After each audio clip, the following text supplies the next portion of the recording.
অহংকার করে অন্যকে ছোট দেখায়, নিজে কখনো বড় হওয়া যায় নাই। যারাই দেখাইছে নিজেরই পতন হয়েছে। এই কথাটা মাথায় রাখবেন।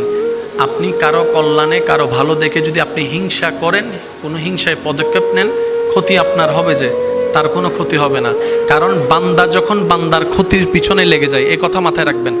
কোনো বান্দা যখন বান্দার ক্ষতি করার পিছনে লেগে যায়, যার ক্ষতি করার চেষ্টা করে, সে যদি রবের দিকে তাকায়, ধৈর্য ধরে, সহ্য করে, চুপ করে বসে থাকে, রব্বুল আলামিন তাকেই সাহায্য করে এগিয়ে দেয়।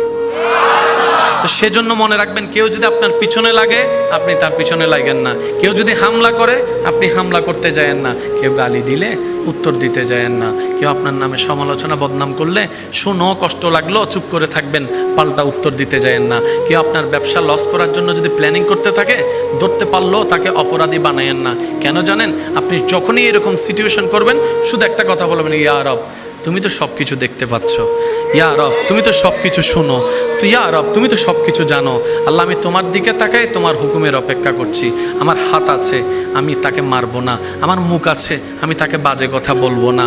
আল্লাহ, আমার সব আছে, তার ক্ষতি করার জন্য 100টা মানুষ কিনে মারতে পারবো, আমি সেটা করব না। কারণ করলে তো তুমি নারাজ হবা। আল্লাহ, আমি তোমাকে খুশি করতে চাই, তোমাকে রাজি করতে চাই। দুনিয়া আমার দুশমন হোক, আমি তোমাকে রাজি করতে চাই।